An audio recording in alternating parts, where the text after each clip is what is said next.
Assalamualaikum warahmatullahi wabarakatuh. Waalaikumsalam Warahmatullahi wabarakatuh. Ya, selamat siang semuanya. Selamat siang, Bu. Ya, senang sekali Ibu bisa berjumpa lagi dengan kalian melalui Webex ini ya. Ibu absen dulu sebentar, coba siapa saja yang sudah bergabung. Ada Mbak Adela, Mas Agam, Mbak Alicia, Mbak Alung, Mbak Alianur, Mbak Clarissa, Mbak Fitri, Mbak Ima, Mas Isa, Mbak Kenes. Usahakan pakai nama resmi ya, jangan panggilan nanti biar Ibu gampang melacaknya. Mbak Kenes Sasi, Mbak Kintan, Mas Muhammad Bilianto, Mas Muhammad Fajar, Mbak Nashwa, Mbak Noni, Mbak Raisa, Mas Rizky R, Mbak Sasi Amalia, Mbak Sandi, Mbak Silva, dan Mbak Tasya. Ada 22 anak yang sudah bergabung. Baiklah, Ibu mulai saja pertemuan kita pada pagi hari ini. Kita awali dengan basmalah bersama.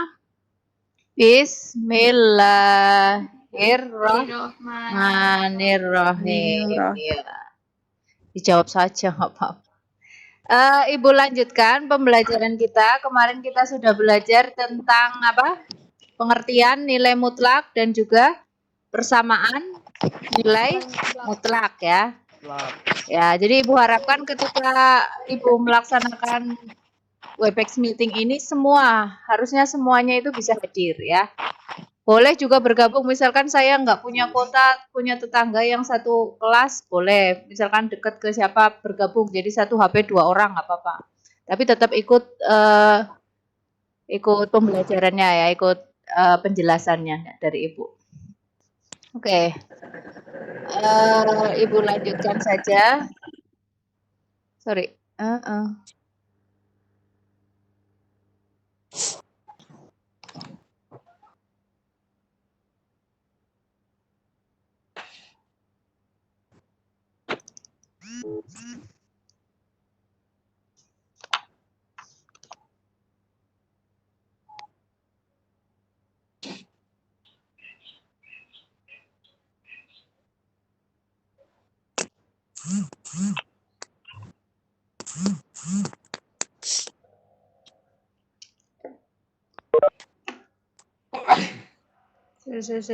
Mana ini?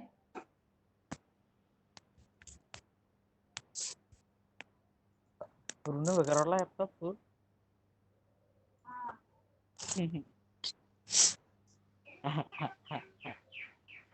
Itu orangnya tadi yang menang. Wah.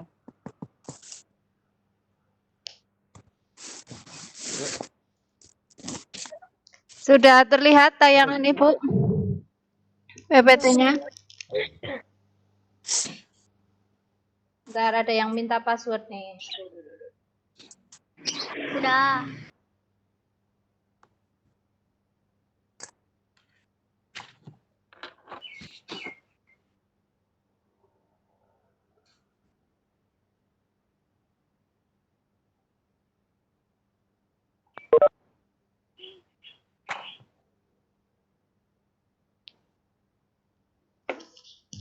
Ya, kemarin kalian sudah mencoba mengerjakan ini ya, latihan soal terkait dengan persamaan nilai mutlak. Sudah dicoba?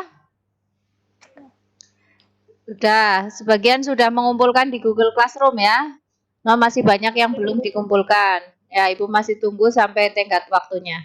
Untuk hari ini kita lanjutkan terkait dengan pertidaksamaan nilai mutlak. Nah, sebelumnya kita pelajari dulu sifat-sifat nilai mutlak berikut.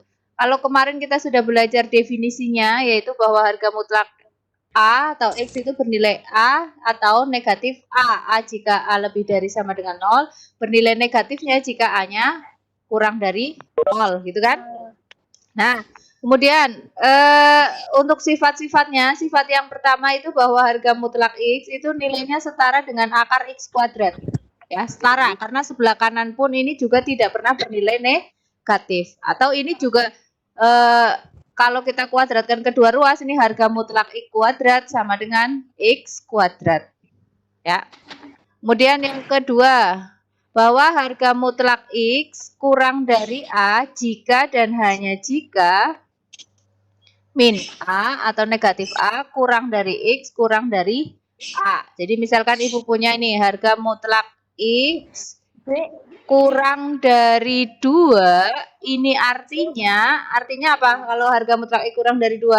Artinya negatif 2 kurang dari X kurang dari 2. Gitu ya. Ini angka 2 nih, sorry. Kalau harga mutlak X kurang dari 5, itu artinya apa? Negatif 5 kurang dari X kurang dari 5. Gitu ya. Itu maksud dari sifat nomor 2. Kemudian sifat nomor 3. Bahwa harga mutlak X lebih dari A itu jika dan hanya jika X kurang dari negatif A atau X lebih dari A. Jadi misalkan ibu punya harga mutlak X lebih dari 5, itu artinya apa? Artinya apa ini? X kurang dari negatif 5 atau X lebih dari 5. Gitu ya. Ini konsekuensi dari sifat nomor 3. Nah, sifat nomor 4, berlaku ketaksamaan segitiga, yaitu apabila harga mutlak X ditambah Y itu nilainya pasti, ya. Pasti itu kurang dari sama dengan harga mutlak X plus harga mutlak Y. Maksud sifat ini apa nih? Misal ibu punya harga mutlak harga mutlak 2 plus negatif 3. Harga mutlaknya. Coba harga mutlak X plus harga mutlak 2 plus negatif 3. Kalau dikerjakan kan 2 tambah negatif 3 berapa? Negatif 1 kan? Harga mutlak negatif 1 berapa? 1. Kalau di sebelah kanan ini setara atau harga mutlak X ditambah harga mutlak Y. Berarti harga mutlak 2 ditambah harga mutlak negatif 3. Ini nilainya menjadi 2 ditambah 3. Jadi 5. Ini tandanya kurang dari kan? Kurang dari. Ya kan? 1 kan kurang dari 5.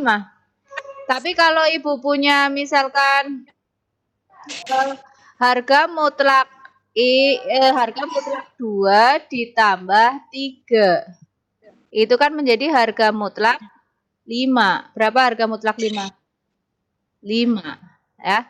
Kalau ibu buat di sebelah kanan itu harga dipisah menjadi harga mutlak 2 ditambah harga mutlak 3. Ini kan sama saja 2 ditambah 3. Berapa? 5. 5 sama dengan 5. Jadi kemungkinannya bisa kurang dari, bisa sama dengan. Ya. Kemungkinannya bisa kurang dari, bisa sama dengan. Sehingga kalau digabung di sini. Harga mutlak X plus Y itu bisa kurang dari, bisa sama dengan harga mutlak X plus harga mutlak Y. Itu maksudnya. Ini yang disebut sifat ketaksamaan segitiga. Bisa dipahami sifat nomor 4 ya? Ya. Ya. Nomor 5, harga mutlak X kali Y itu nilainya pasti sama dengan harga mutlak X dikali harga mutlak Y. Contoh, ibu punya harga mutlak negatif 2 dikali 3. Harga mutlaknya. Berarti kan harga mutlak negatif 2 kali 3 berapa? Negatif 6. Harga mutlak negatif 6 berapa? 6. Tapi kalau ibu pecah menjadi harga mutlak negatif 2 dikali harga mutlak 3, berarti kan menjadi harga mutlak negatif 2 berapa? 2 dikali 3. 6 juga kan? Nah, jadi sama. Jadi ketika harga mutlak X kali Y nilainya sama dengan harga mutlak X dikali harga mutlak Y. Begitu juga kalau dibagi harga mutlak X per Y, nilainya akan sama dengan harga mutlak X per harga mutlak Y. Ya. Kemudian sifat yang ketujuh, bahwa harga mutlak X kurang dari harga mutlak Y jika dan hanya jika X kuadrat kurang dari Y kuadrat. Ini sebenarnya konsekuensi atau masih berhubungan dengan sifat nomor 1 ini. Ya, bahwa harga mutlak X setara dengan akar X kuadrat. Sehingga kalau dikuadratkan, ini kan dikuadratkan, itu harga mutlaknya hilang. Ya. Ya, dikuadratkan kan menjadi harga mutlak X kuadrat setara dengan X kuadrat. Harga mutlak X kuadrat setara dengan X kuadrat. Oke, sampai di sini ini sifat-sifatnya yang perlu dipahami. Kemudian tentang grafik nilai mutlak. Mungkin kalian sudah mengenal grafik apa saja di SMP? Grafik nggak tahu, suwe kelalen, SMP kelalen, SMA urung bisa, priwe gue jal. Grafik di SMP ya ada grafik linier kan, garis kan, menggambar garis bisa kan? Y sama dengan 2x plus 5, Y sama dengan X plus 7, 2x plus Y sama dengan 5, dan seterusnya kan bisa digambar menjadi garis dulu di SMP kan, garis. Terus juga bisa menggambar parabola atau grafik kuadrat. Sudah diajari belum SMP? Grafik kuadrat yang berupa parabola yang kayak gini, ya kan? Parabola ke atas atau parabola ke bawah. Nah, ini kalau grafik nilai mutlak, dia punya karakteristik atau keistimewaan, dia bentuknya seperti ini nih. Seperti huruf V, menyerupai huruf V. Lihat, menyerupai huruf V. Kenapa? Ya karena ini. Kalau kita pasangkan misalkan ya, 0, harga mutlak 0, 0, harga mutlak 1, 1, harga mutlak 2, 2, harga mutlak 3, 3. Ketika harga mutlak negatif 1, itu bukan negatif 1, tetapi 1. Harga mutlak negatif 2, 2. Kan gitu dipasangkan. Harga mutlak negatif 3, 3 di sini. Jika kita hubungkan oh berupa huruf V, menyerupai huruf V gitu ya. Nah, itu untuk grafik Y sama dengan harga mutlak X. Bagaimana kalau grafik Y sama dengan harga mutlak X plus 3? Ya kita masukkan. Kalau harga mutlak X ini masukkan 0, 0 tambah 3, 3 itu kan. Kalau 1, 1 tambah 3, berapa? Hah? 4. Mana? Harga mutlak 1 tambah 3. Kok 1 tambah 3? Ya 1.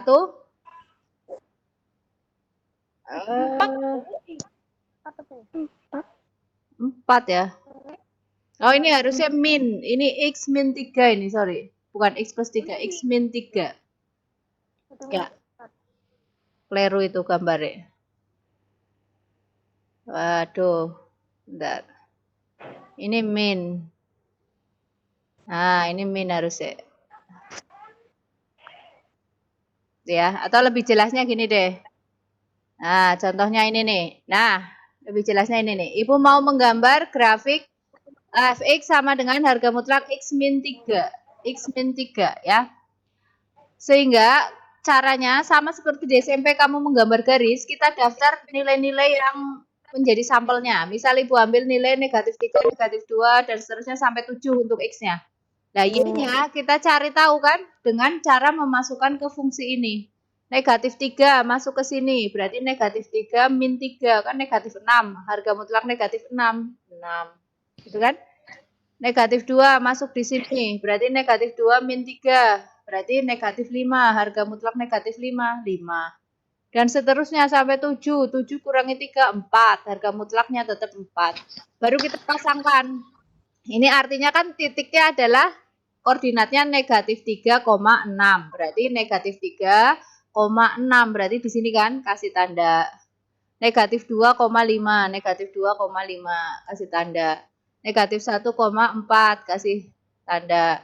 0,3 kasih tanda semua, kemudian tanda-tanda ini atau titik-titik ini kita hubungkan kan pakai garis seret, seret.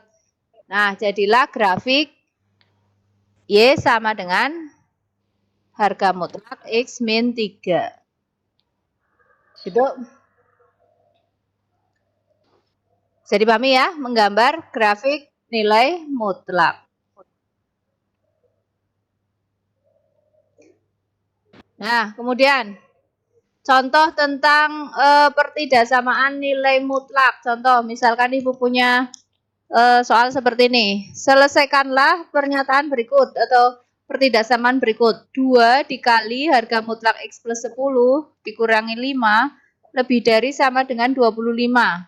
Maka langkah pertama kita buat atau sederhanakan bentuknya dengan cara ini min 5-nya kita pindahkan ke kanan. Plus kanan menjadi 25 ditambah 5 jadi 30. Kan menjadi bentuknya seperti ini. Kemudian 2-nya dicoret-coret bagi 2 jadi 15 gitu kan.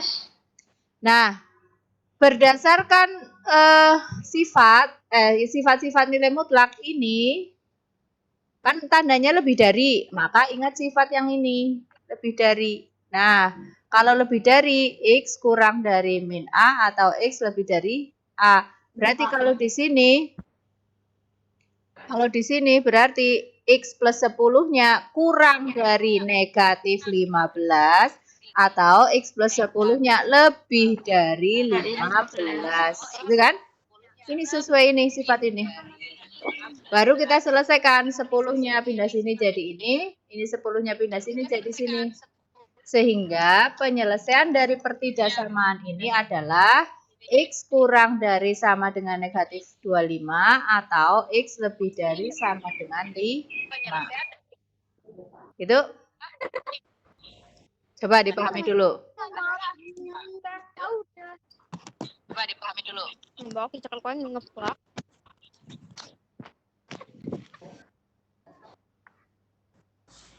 Ya, bisa dipahami ya. Kemudian contoh berikutnya. Nah, ini. Misal kalau yang tadi ini X-nya hanya termuat di dalam tanda mutlak sehingga kita gampang tinggal berkorelasikan dengan sifatnya tadi, sifat. Kemudian kalau yang nomor berikutnya ini X-nya selain di dalam tanda mutlak juga ada di luar tanda mutlak nih. 3X min harga mutlak X plus 2 lebih dari 2. Tentukan penyelesaiannya. Nah, untuk di sini kita gunakan definisi ya, karena kita kalau pakai sifat kan ini X-nya double di kanan dan di luar dan di dalam, nggak bisa. Kita gunakan sifatnya. Untuk sifatnya bahwa tanda mutlak ini harga mutlak X plus 2 sifatnya sesuai sifat kan bisa bernilai dirinya sendiri, bisa bernilai negatifnya, gitu kan? Bisa bernilai dirinya sendiri untuk X lebih dari sama dengan min 2. Bernilai negatifnya jika X kurang dari negatif 2. Ini sudah kita pelajari kemarin ya kan? Konsekuensinya ini dari sifatnya. Nah, kemudian kita daftar dari sifat atau konsekuensi yang pertama yang ini. Nah, kita masukkan ke sini. Ya, jadi untuk X lebih dari min 2, maka ini yang tanda mutlaknya diganti ini. Tanda mutlaknya hilang, ganti ini. Lebih dari 2. Operasikan seperti biasa, 3X min X, 2X lebih dari. Nah, temu ini. Itu hanya untuk yang ini. Kemudian konsekuensi yang kedua ketika nilainya itu ini. Nah, ini juga kita masukkan sebagai pengganti ini. Nah, masukkan di sini. Ketika X kurang dari negatif 2, maka harga mutlaknya ini kita ganti dengan yang ini. Min dalam kurung X plus 2. Ketemunya berapa ini? Ketemunya berapa? Berarti 3X tambah X kan 4X. Lebih dari 2-nya pindah ke sana 0. Berarti X lebih dari 0. Nah, kita gabungkan. Ada penyelesaian ini, penyelesaian ini. Kalau X lebih dari 2 digabung dengan X lebih dari 0, irisannya itu siapa? Irisannya. X lebih dari 0 apa X lebih dari 2? Kalau X lebih dari 0, itu kan contohnya 1. 1 masuk di sini enggak? 0 kurang dari X. 0 kurang dari X. 0 kurang dari X sebenarnya. X lebih dari 2, kita cari nih ya. Kalau di garis bilangan X lebih dari 2 kan gini, di sebelah kanannya 2. Kalau X lebih dari 0, 0 itu di sebelah kanan apa kirinya 2? 0 kan sebelah kirinya 2, 0. Nah, gini. Ini kalau di garis bilangan. Nah, irisannya kita tarik gini. Irisannya kan yang memenuhi kedua area ini. Yang memenuhi keduanya adalah X lebih dari 2. Karena kalau X lebih dari 2 pasti memenuhi syarat yang ini. Tetapi kalau hanya X lebih dari 0 tidak. Ada yang tidak memenuhi syarat yang ini. Gitu ya. Maksud nggak? Sehingga himpunan penyelesaiannya adalah sedemikian sehingga X lebih dari 2 X anggota bilangan real. Gitu. Ya. Oke. Ya, untuk selanjutnya contoh nomor 3. Ibu punya pertidaksamaan harga mutlak X plus 5 lebih dari harga mutlak X min 2. Nah, di sini di ruas kiri dan kanan semuanya mengandung tanda mutlak. Untuk menyelesaikannya, Ibu buat dua cara. Cara yang pertama menggunakan sifat bahwa jika dikuadratkan itu nilainya sama dengan tanda mutlak. Jadi tanda mutlak dikuadratkan itu sama dengan X kuadrat. Sehingga kita buat kuadratkan di sini. Dikuadratkan kedua ruas.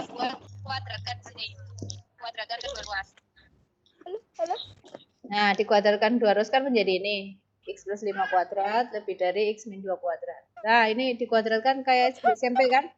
Sifatnya berarti menjadi X kuadrat plus 2 kali depan kali belakang 10X plus 25, 5 kuadrat kan. Ini juga X kuadrat min 2 kali depan kali belakang 4X min 2 kuadratkan 4. Nah, kemudian kita kumpulkan sebelah kiri semua. Seret, ketemu ini. Sehingga disederhanakan lagi X-nya ketemu ini. Sederhanakan lagi ketemu ini. Nah, jadi penyelesaiannya X lebih dari negatif 3/2. Ya, silakan dipahami dulu coba. Dikuadratkan kedua ruas supaya tanda mutlaknya hilang. Seret, kemudian dihitung ketemu ini. Itu ya. Nah, cara yang kedua bagaimana?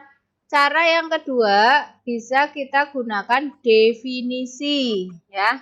Definisinya bahwa apabila harga mutlak itu nilainya bisa nilai yang di dalam tanda mutlak itu bisa bernilai plus, bisa bernilai min. Sehingga konsekuensinya di sini bisa plus plus, plus min, min plus maupun min min. Tetapi cukup kita buat daftarnya dua saja yaitu plus plus dan plus min karena ini dengan min min itu nanti hasilnya sama. Begitu juga plus min dengan min plus itu nanti nilainya sama hasilnya.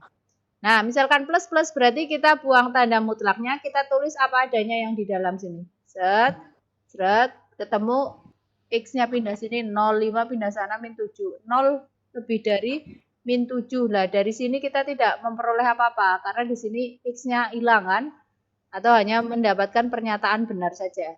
Nah, kemudian dari yang kedua, apabila kita daftar di sini plus, di sini min, berarti kita plus berarti tulis apa adanya, min berarti min dari X min 2, min dalam kurung X min 2. Dibuat X plus 5 lebih dari min X, ini kali ke sini jadi plus 2. Min X-nya pindah ke sini jadi X plus X, ini pindah ke sini jadi min 5.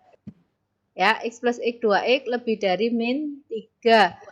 Sehingga X lebih dari min 3 bagi 2. Nah, min 3 bagi 2 sama dengan yang tadi.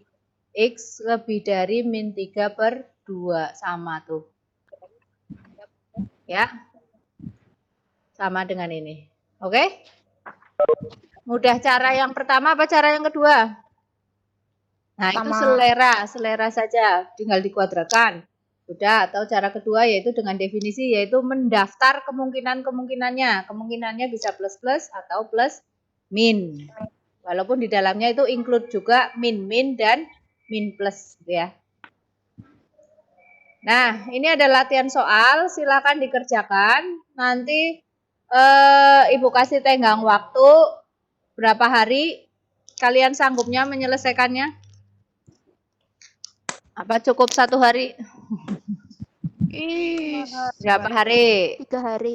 3 hari, oke. 3 hari ya. Ibu kasih tenggang waktu 3 hari. Ini silakan di screenshot soalnya nanti dikerjakan.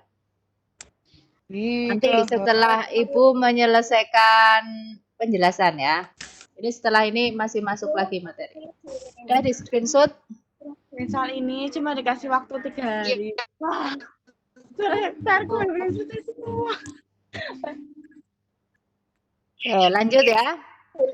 Ya, Ibu lanjutkan tentang pemecahan masalahnya. Apabila Ibu punya permasalahan seperti ini terkait dengan nilai mutlak. Coba siapa yang mau membacakan soalnya?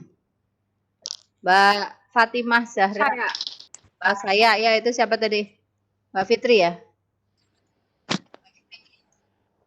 Halo? Yuk dibaca Mbak. Waktu rata-rata yang diperlukan sekelompok siswa berlari menempuh 1 mil adalah 9 menit.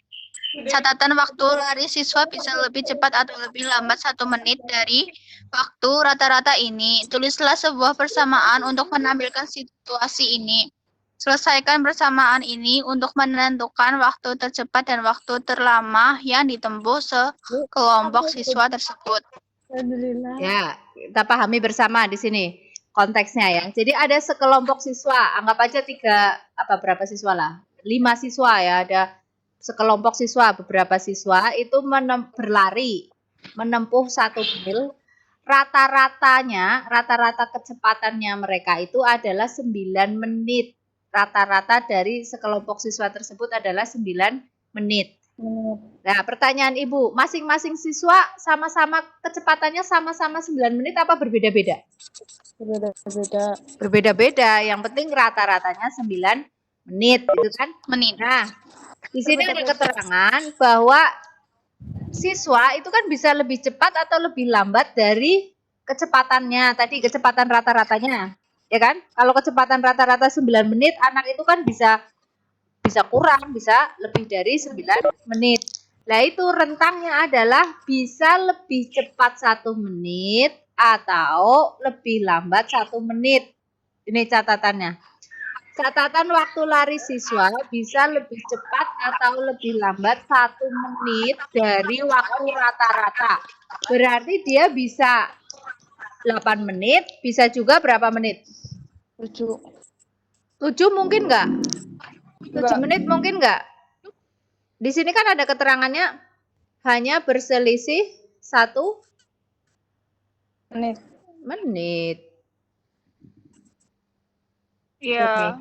Nih, siswa itu lebih cepat atau lebih lambat 1 menit dari waktu rata-rata. 1 menit dari waktu rata-rata. Jadi dia kemungkinan bisa 8 menit, bisa juga 10 menit, bisa juga 9 menit, gitu kan? Tulislah sebuah persamaan. Nah, tulislah sebuah persamaan untuk menampilkan situasi ini. Selesaikan persamaan tersebut untuk menentukan waktu tercepat dan waktu terlama yang ditempuh sekelompok siswa tersebut. Gimana berarti? Kalau secara lisan kan tadi sudah dijawab bahwa kecepatan siswa itu paling lambat berapa menit? Paling lambat berapa menit? 8. Paling lambat. Paling cepat 8 menit. Paling lambat 10 menit, ya kan? Menit. Paling cepat 8 menit, paling lambat 10 menit, gitu kan? Menit. Nah, gimana cara menuliskannya dalam kalimat matematika? Cara menuliskan dalam kalimat matematikanya gimana?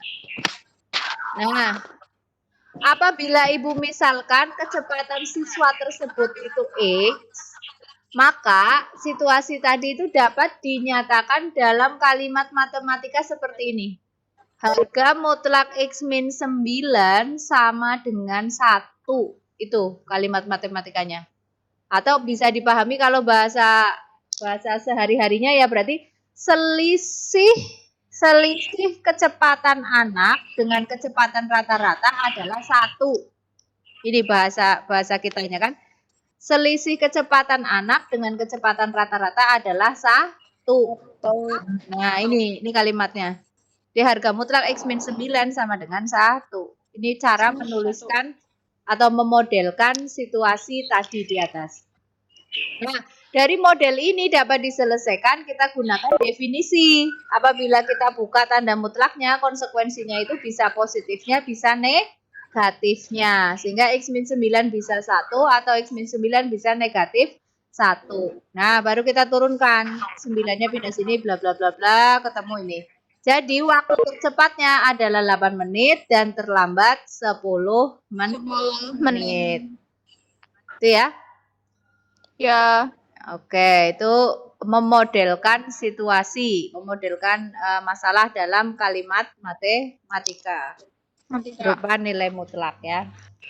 Contoh lagi ini. Tegangan normal, ada yang mau baca apa? Cukup Ibu aja yang baca. Terserah Ibu. Yo, Mbak, siapa ini? Fitri. Mbak Fitri Nuraini. Tegangan normal yang didistribusikan PLN ke rumah-rumah adalah Oh, mati Mbak Fitri. rumah-rumah adalah 220 volt. Akan tetapi tegangan nyata di rumah-rumah ditoleransi boleh berbeda paling besar 11 volt dari tegangan normal 220 volt. Tuliskan sebuah pertidaksamaan untuk menampilkan situasi seperti ini. Selesaikan pertidaksamaan ini untuk menentukan kisaran tegangan nyata yang masih bisa ditoleransi oleh PLN. Nah, kita pahami bersama coba. Jadi PLN itu mendistribusikan ke rumah-rumah itu listrik dengan tegangan normal 220 volt. Nah, ini tegangan normalnya adalah 220 volt. Akan tetapi tegangan yang nyata-nyata di rumah itu kan bisa berbeda atau tidak tepat. Pasti tidak tepat 220 volt.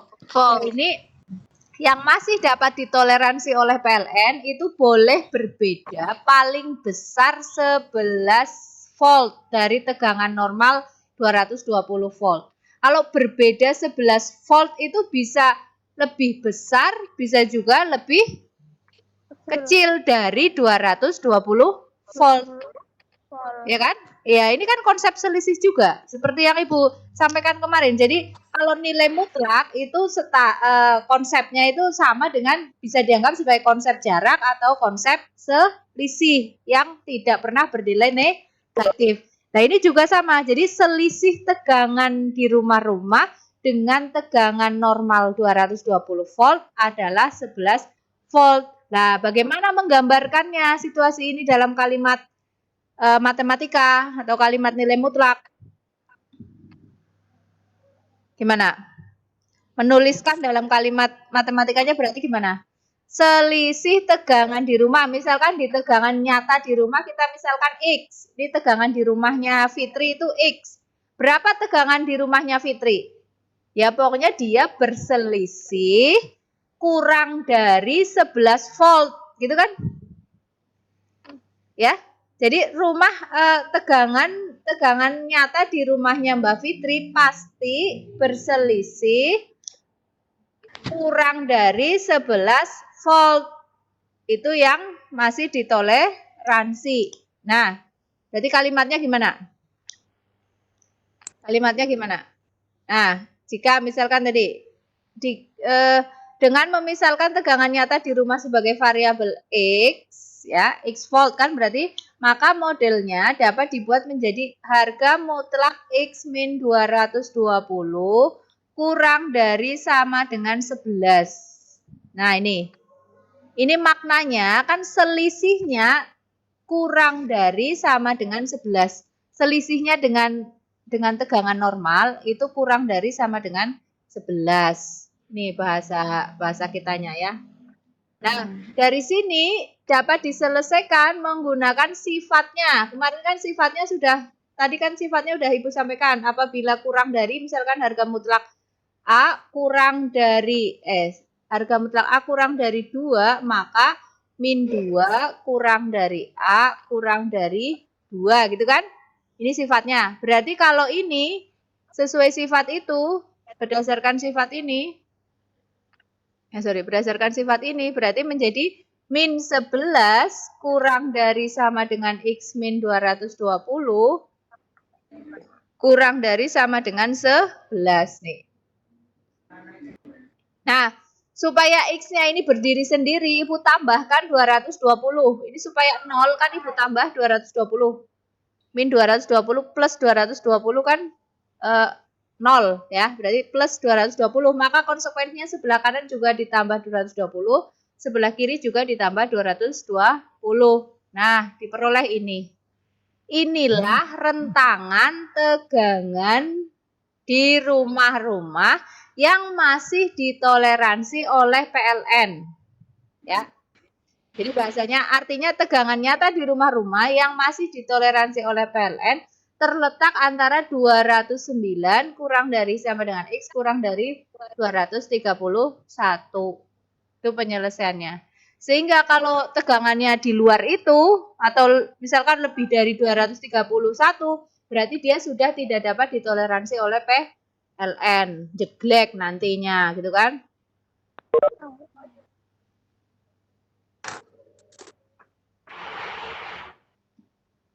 Ya. Sampai di sini bisa dipahami. Apa ya? Nah, untuk agar lebih memahami lagi, biar untuk latihan kalian, Ibu sediakan 4 soal. Silakan dicoba juga dikerjakan. Nanti jawabannya dikirim di Google Classroom. Ya. Waktunya 1 minggu. Udah, Ibu kasih 1 minggu. Tadi minta 3 hari kan? Tambah ini 3 hari, jadinya 1 minggu. 5 hari. 5 hari. Jadi soal ini ada 2. Soalnya ada 2. Tadi yang pertidasamaan nilai mutlak dan pemecahan masalah yang berkaitan dengan nilai mutlak. Ya. Boleh di screenshot nanti Ibu kirim di WA soalnya. Di Google Classroom juga Ibu sediakan. Oke? Sampai di sini ada pertanyaan? Iya, Ya. Bu. Oke. Oke, ya, Ibu sediakan juga nanti link pembelajarannya Ibu sampai Ibu tagkan di Google Classroom juga. Nih ya, banyak sekali sumber-sumber belajar yang dapat kalian pakai untuk belajar tentang nilai mutlak.